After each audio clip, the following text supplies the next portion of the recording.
세상을 연결하는 뉴스 브릿지입니다. 올해로 27회차를 맞는 부천 국제 만화 축제는 국내 최대 규모의 만화 축제로 유명하죠. 이 행사와 맞물려서 우리 만화 콘텐츠의 해외 시장 진출을 지원하는 자리도 마련된다고 합니다. 코로나로 인한 5년의 공백을 딛고 다양한 행사가 준비됐다고 하는데요.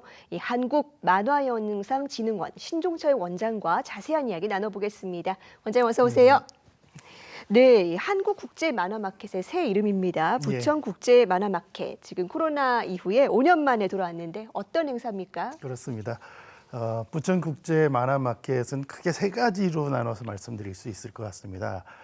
만화 IP를 가지고 해외 기업들과 해외 바이어들과 마켓에서 교류하고 하는 행사가 하나 있고요.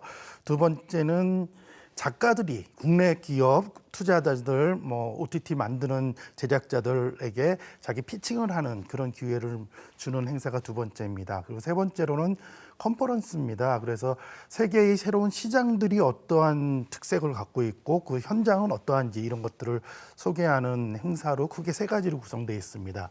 특히 올해의 그 해외 마켓의 특징을 조금 말씀드리면은요. 네.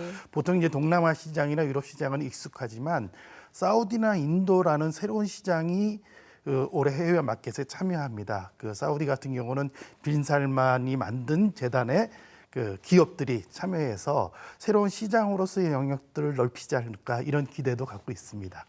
네, 그렇다면 이름을 또 바꾸신 이유가 뭐고 이 5년 네. 공백기 동안은 어떤 준비 과정을 거치셨는지도 궁금한데요. 그렇습니다. 다 아시다시피 코로나 때문에 저희들이 긴 공백을 가졌습니다만 그 과정에서 저희들이 한국 만화와 특히 웹툰을 알리는 해외 전시들을 많이 진행했습니다. 미국 뉴욕과 워싱턴에서도 진행하고요. 프랑스, 이탈리아 이런 여러 나라에 참가를 해서 그 한국 만화를 알려왔고요. 그러한 결과들이 많은 나라들이 한국 웹툰과 만화에 대한 관심들을 갖게 되었고요.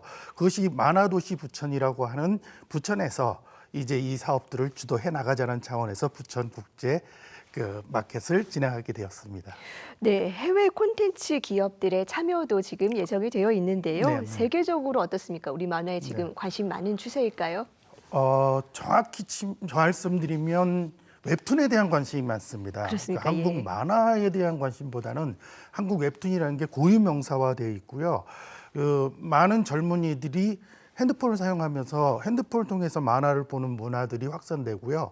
그런 면에서는 전 세계 한 170개국 이상이 한국 웹툰이 나가서 소개되고 있고요. 그 속에서는 한국 웹툰이 1위를 차지하고 있다고 보시면 될 것 같습니다. 네, 올해는 또 특히 한국만화영상진흥원 입주 작가 네. 10명의 작품들도 선보일 예정인데요. 이 작가들 창작을 위해서 진흥원에서는 어떤 노력을 하고 계십니까? 저희가 창작 지원이 저희 사업 중에 가장 핵심이기도 합니다. 그 만화를 처음 기획하고 또는 만화를 만들어내는 창작 초기 단계의 그 지원부터 시작해서 다양성 만화의 지원들이 있습니다.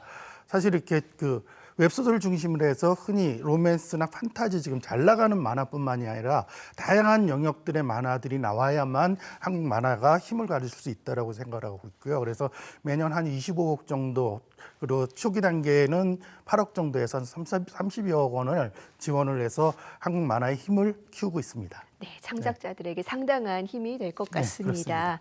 작가 피칭쇼에 선보일 작품들도 기대가 되는데요. 네. 어떤 작품들이 준비되어 있을까요? 대세는 이제 로맨스나 판타지가 대세이긴 합니다만 최근에는 생활의 영역에 대한 이야기들도 많이 나옵니다. 가족에 관한 이야기, 치매, 그리고 돌봄 서비스, 그리고 지난해 그 대상을 받은 작품은 까대기라고 우리 택배 노동자들의 작품, 이런 현장에 대한 이야기들도 많이 나오고 있고요. 그래서 소재의 부분들은 많이 확대되어 있고 그런 작품들이 이번 그 피칭에서도 많이 보여지고 있다고 말씀드릴 수 있을 것 같습니다. 네, 우리 만화의 소재와 주제가 굉장히 풍성해지고 그렇습니다. 있는 것 같습니다. 그렇습니다. 자, 그렇다면 이 자리를 통해서 투자자들과 연결이 된다면 네. 작품 제작에 바로 들어가게 되는 겁니까? 그건 뭐 약간 케이스 바이 케이스이긴 합니다만 네. 그 이제 참여하는 분이 투자자일 수도 있고 OTT나 제작 감독일 수 있습니다. 그런 분들이 만화나 IP를 가지고 어떠한 선택을 하느냐에 따라서 상당히 달라질 수는 있는데요. 조금 그 일반화 시켜가지고 말씀드리면 정년이라는 작품이 있습니다. 네. 그 정년이라고 국국을 하는 그 조선시대 국국을 하는 지금 아마 그 화면에도 나오는지 모르겠습니다. 그런 작품들인데 이 작품이 네이버에 연재가 되고요. 조금 있으니까 국립창극단에서 이것들을 공연화 시켰습니다.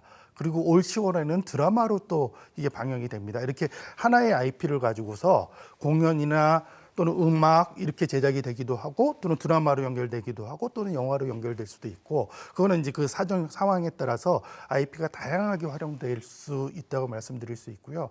최근에 보시다시피 많은 드라마들이 웹툰을 소재하고 기반으로 해서 제작되는 게 현실이기 때문에 이러한 가능성들은 많이 열려 있다고 볼 수 있을 것 같습니다.